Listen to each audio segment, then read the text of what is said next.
duty truck as well. I believe we have to read this out, as I recall, Martin. So this, I'm going to read this bylaw. I think the previous board read the bylaw 3 times. I don't know whether that's necessary. Do you have any experience in that? I wouldn't recommend that you read it 3 times. Okay. You can read it once. The actual discussion is that you're giving a second, third reading. Yeah. I would think it would be belaboring the point to actually read the entire document. I do want to point out one thing that's inconsistent here from the previous financials reports from January. Balance, cash fund balance is $711,000. The actual balance is about $900,000. Okay. What I took there is just the term deposits. Okay, so approximately 900 grand. I believe there is that figure in here in some of the previous. I just want to clarify that. Okay. I was actually working for the numbers. All right, well, I'll read this in. A bylaw to authorize the disbursement of monies in the fire department renewal and replacement reserve fund. Whereas there is an unappropriated balance in the renewal reserve fund of $711,000. Well, actually, as Martin says, that's more like about 900. We'll take the figure $900,000. As of January 31st, 2017, the amount which has been calculated as follows. Cash balance and fund at January 31st, 2017, $900,000. Add year-end to date interest earned, nothing. Add donations received, nothing. Deduct total year-to-date disbursements authorized by previous bylaws, nothing. Deduct contribution dedicated to fire department operational equipment reserve, nothing. So the fund balance in trust as of January 31st, 2017 is approximately $900,000. And whereas it is deemed desirable to expend a portion of the monies imposed under bylaw number 64, Renewal Reserve Fund for replacement, upgrading, or renewal of buildings and equipment for fire for the purpose of acquiring a surplus 1995 Freightliner fire engine from the town of Comox. Therefore, the trustees of the Union Bay Improvement District duly enact as follows. A sum of $30,000 is hereby appropriated from the Fire Rescue Renewal Reserve Fund to be expended towards the purchase of the used fire engine and associated equipment.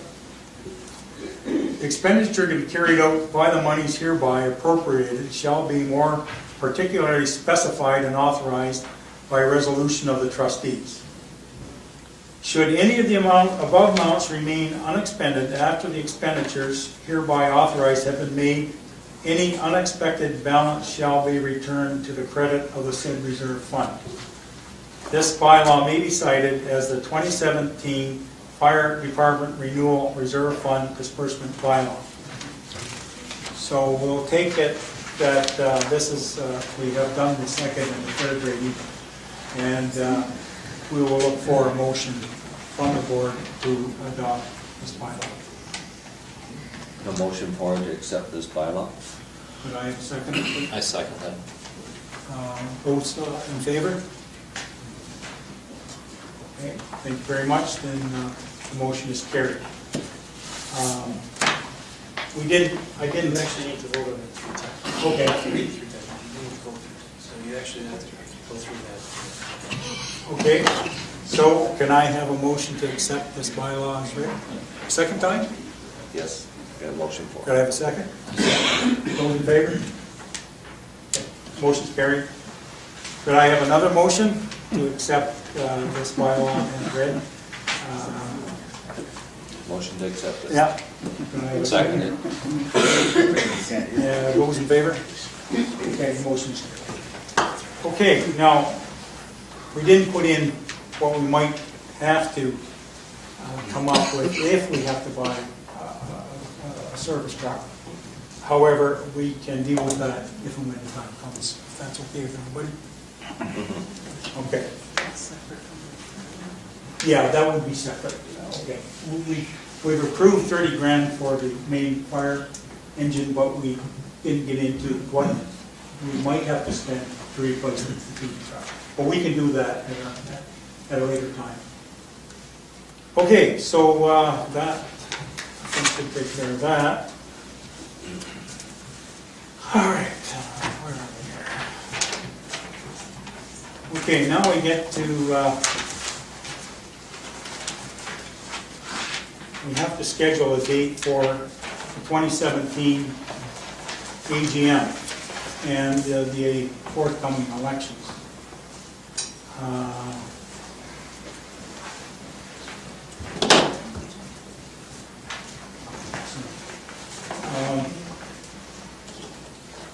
As I gather, I believe that the AGM is usually held towards the end of April, or as close thereof.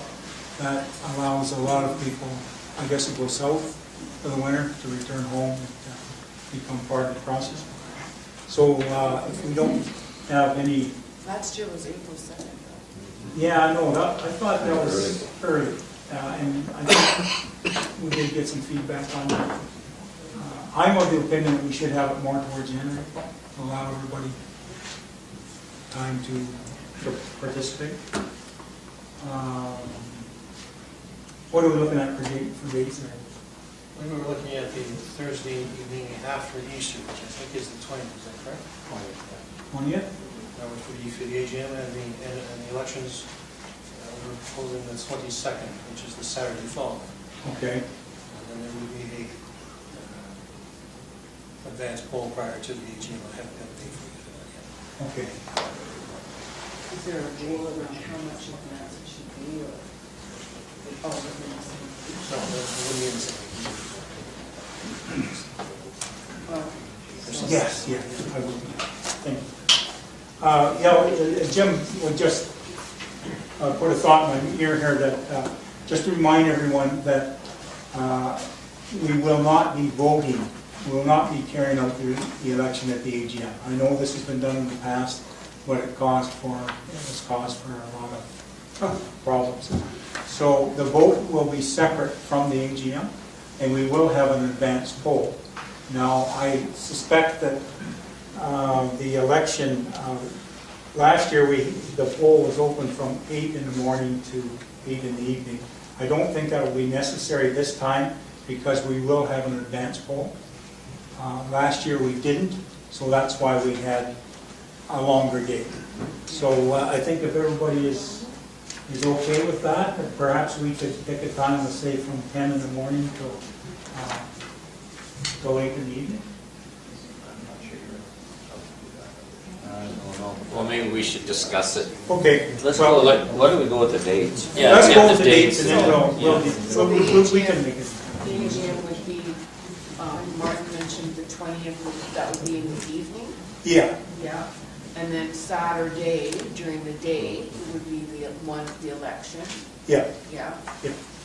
And with an advance poll, Prior week. the prior week before Easter, maybe a Tuesday,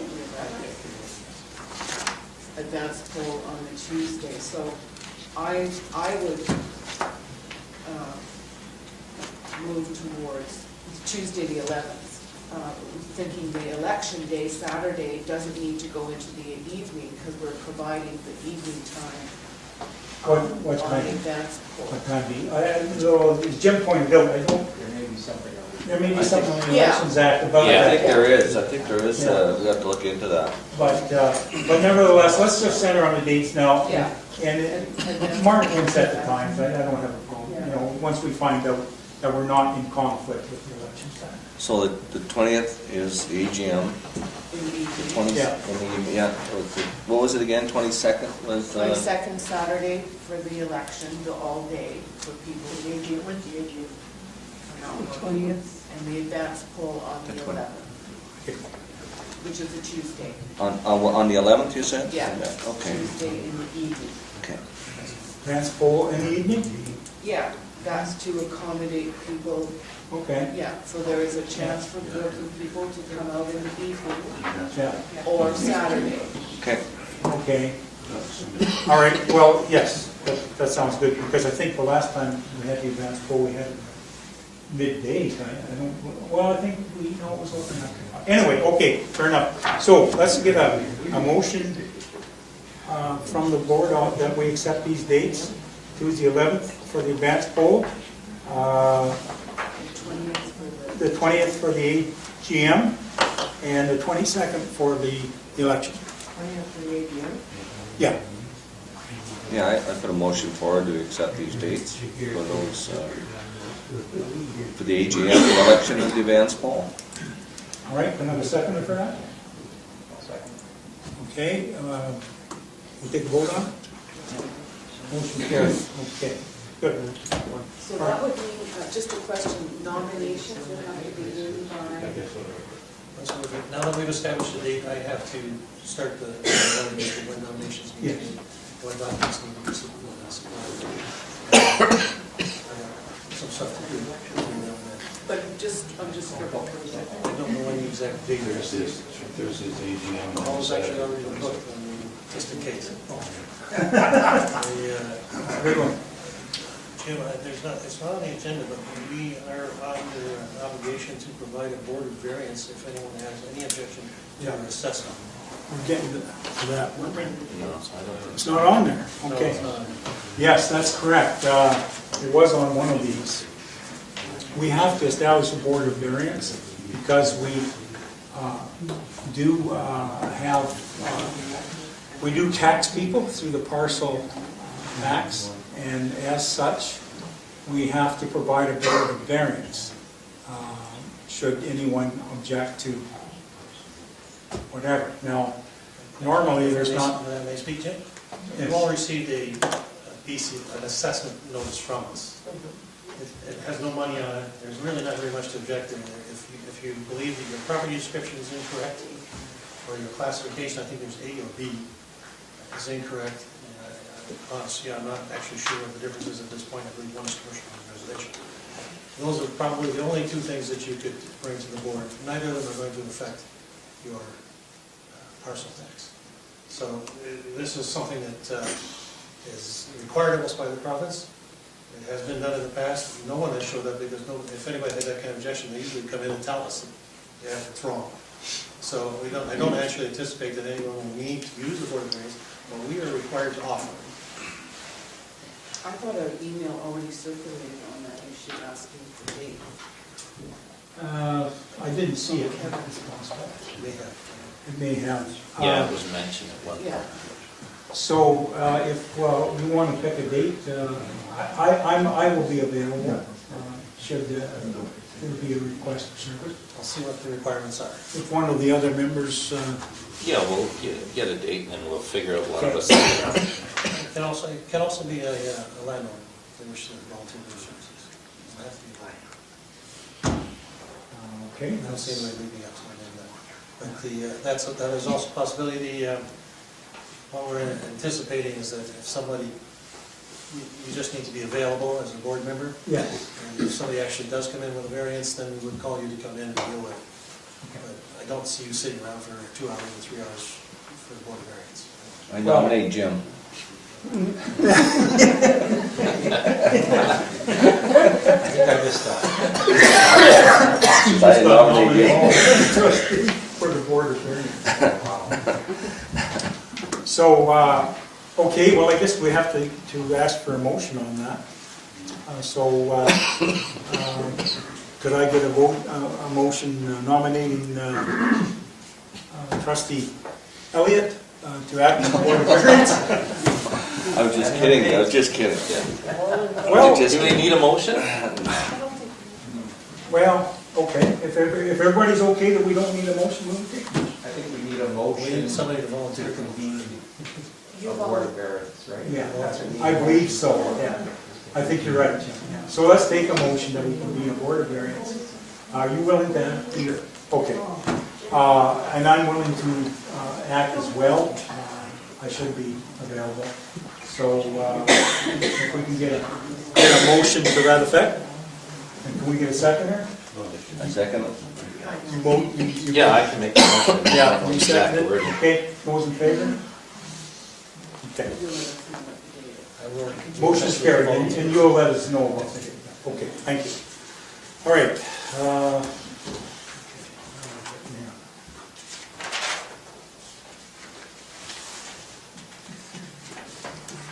All right, so I think now we're down to the correspondence, which I had asked to be placed after number 9 here. I'd just like to bring a point forward. Like, I think Jim had a really good point about the licensing required for the fire truck. So one thing we should ask the fire chief to define what certification is necessary for the truck. I think it would just be an air endorsement. I don't think it'd be a class 1, but we should know that for sure. It's a Class Panamax truck. Yeah, it's Class 3 Panamax. with air. Class 3. Actually, Class no, it 3. isn't. It isn't, Rick. It's a single axle. Is it single axle? Yeah. Oh, yeah. Need a 3. Okay. But anyway, we should have that clarified. Yeah, sure. Just for, and then clarify the cost of it, just so everybody knows. Did you make a note of that, Martin? You can check with Chief Jackson. Okay, so we get to correspondence here. And we received, apparently, we've received 3 letters here. I didn't get a letter from landowner Mary Reynolds. I did get a letter from Bruce Livesey and an email from landowner Janet Thomas. So I can deal with those 2. Oh, yeah, no, they're in the minutes. Mary's is in the minutes. Well, I don't have a copy of it.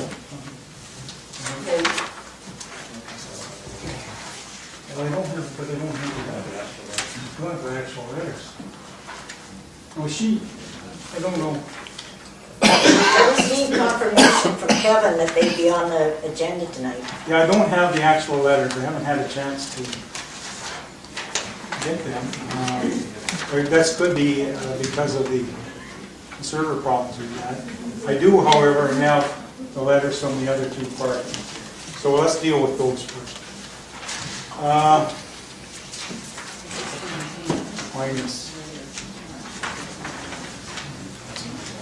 Okay, this was a letter received from Mr. Bruce Livesey, dated December 22nd, 16.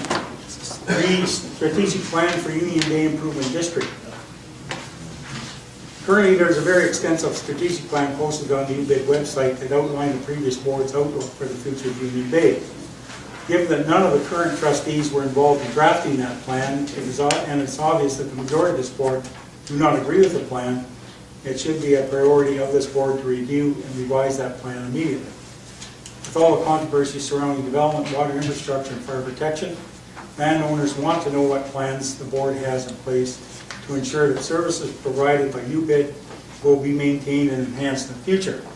Some critical issues would include provision for a new fire hall, a new replacement fire truck, replacement of aging fire hydrants, replacement of aging asbestos water infrastructure, a new water reservoir, a new water treatment plant.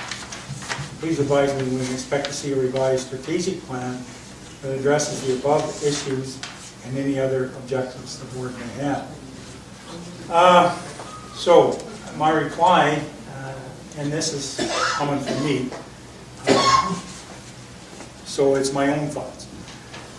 I must reassure Mr. Livesey that although the plan has not been the subject of present board members' discussions, it is definitely on the radar.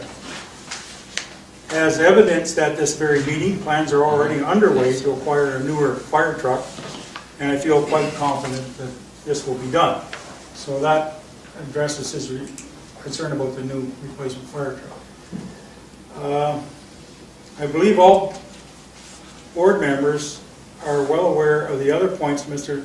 Livesey's letter. Provision of a new fire hall may be dependent on whatever arrangements concerning a water infrastructure agreement we come to with Kensington Island Properties. Now, I just mentioned that as an option. That may not happen. However, in Kensington Island Properties master development plan, there is provision for a plot of land for a fire hall. It is quite superior, I believe, to what the piece of property we're looking at. Whether it's going to be attainable or not, I don't know, but we are aware of that situation. The replacement of fire hydrants, I suspect, will be done on a case-by-case basis as time goes on. I expect that we're probably doing that at the present in any event. That's just maintenance of the system as it exists. Replacement of aging asbestos pipe will again be a major point in any plans for a water infrastructure facility. I think we all agree that present reservoir has a limited lifetime and will have to be replaced in the near future. I don't think anybody is, I think everybody agrees on that. So let's speak about this asbestos pipe, because actually that's one thing that we didn't discuss that actually came up in our meeting with the ministry, which I found was very interesting because actually Jim Madison he was in charge of the water structure for British Columbia for several years, and he actually discussed this asbestos pipe. And asbestos, I didn't realize this, but asbestos can be ingested, but it can't be breathed in. So you can actually, if you're drinking water with asbestos in it, it's not as serious as we probably all think, right? Really the worst thing with asbestos pipe is that the asbestos comes out of the concrete and can plug parts of the system. So that's really the hazard, more than the health hazard, which I was quite surprised to learn that. So I just thought I'd pass that on. So, and our pipes haven't been reported to be breaking down in that, like some water will react more with the concrete and bring the asbestos out, and our pipes are not in that situation. So it's not as serious as it may seem when you talk about asbestos in pipes. Just to add to that, based on the minutes from that meeting that Microphone. Trustee Bitton is referring to, he did say, however, he did say that the asbestos is not a huge concern as one might think, but the erosion of the pipes occurs with highly acidic water. We have highly acidic water, so I think there is concern around the lifespan of the pipes, and they're probably pretty old, so I think it does need to be something to look at. Okay, well, thank you for that, Trustee Townsend. I believe we all agree that we are mandated to have a plan in place by August 31st of this year for a water treatment plant, or water filtration system to be in operation prior to the end of 2018. So I think that addresses the last point here. Once a water infrastructure agreement is in place, our strategic plan can then be updated. So I hope that satisfies Mr. Livesey's concerns. The next letter is from Ms. Janet Thomas.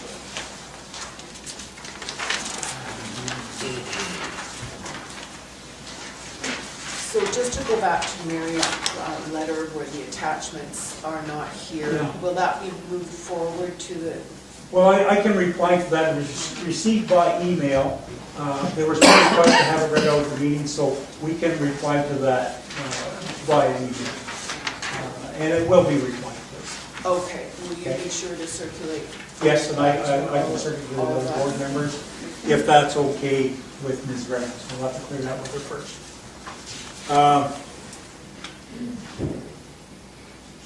Okay.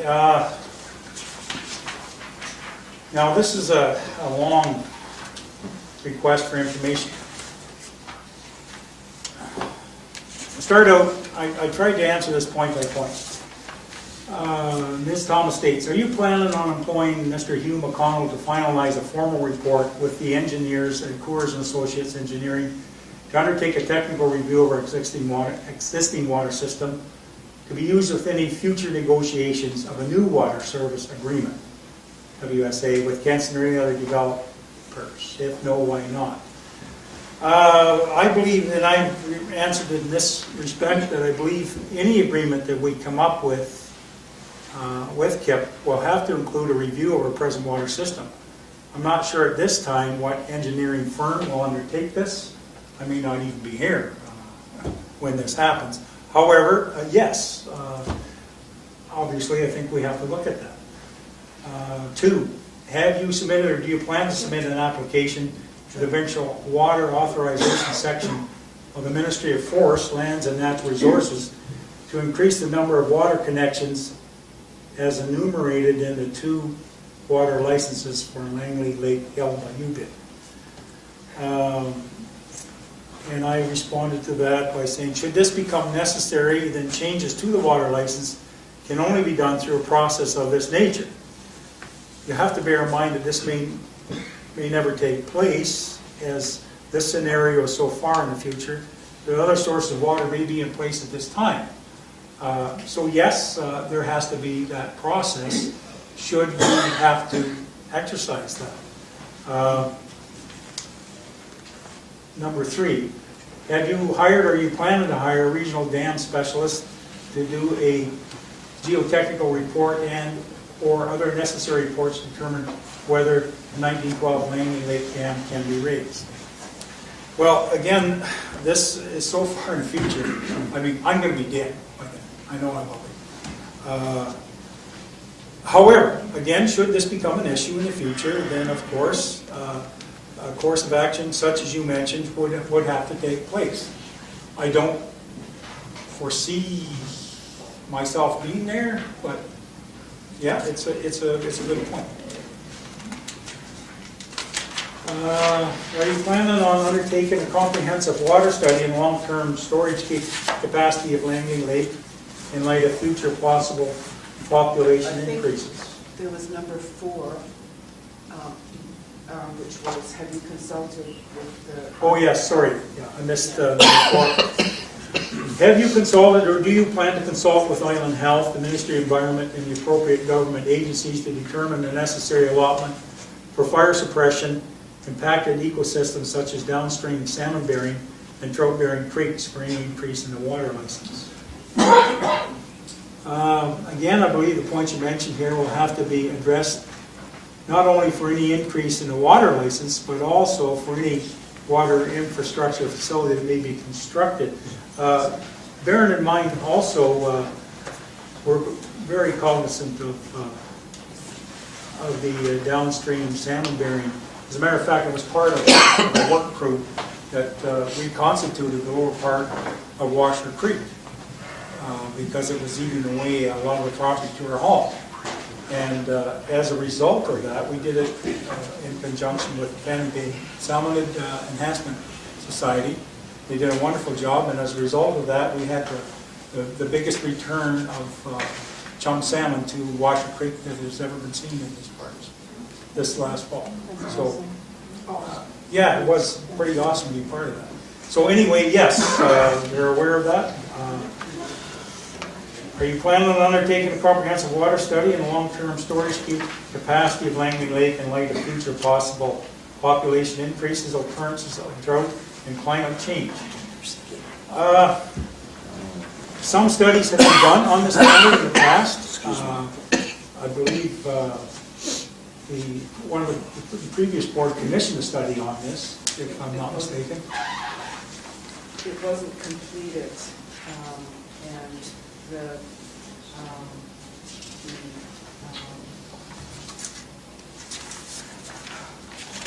facilitator Matson acknowledged that there is the hydrology of Langley Lake remains unclear. Okay. And that was me. Again, no. This is a future consideration. That yes, of course, if we have to, if that becomes a question, then we have to address that. Number 6, have you undertaken measures to comply with the August 31st, 2017 Island Health deadline to obtain a permit to construct a water filtration plant, disinfection processes, and all the necessary works to meet the surface water quality treatment? And I answered that as we speak. We've just had a meeting with the Ministry of Community Sport, Culture and Development. From this meeting, it was resolved that we would re-engage with KIP in an attempt to come up with a new water infrastructure agreement that will hopefully meet the August 31st deadline, or any other development that perhaps shows itself on the horizon. However, we need to proceed on the water treatment, even if no development pans out. Yes, you're right, Yeah, you do. that's the key. Yep, you're right. Okay, so that's pretty much, I hope that answers your question. Well, Next, may as well read the next part, because you've been able to answer them all yes, which Okay.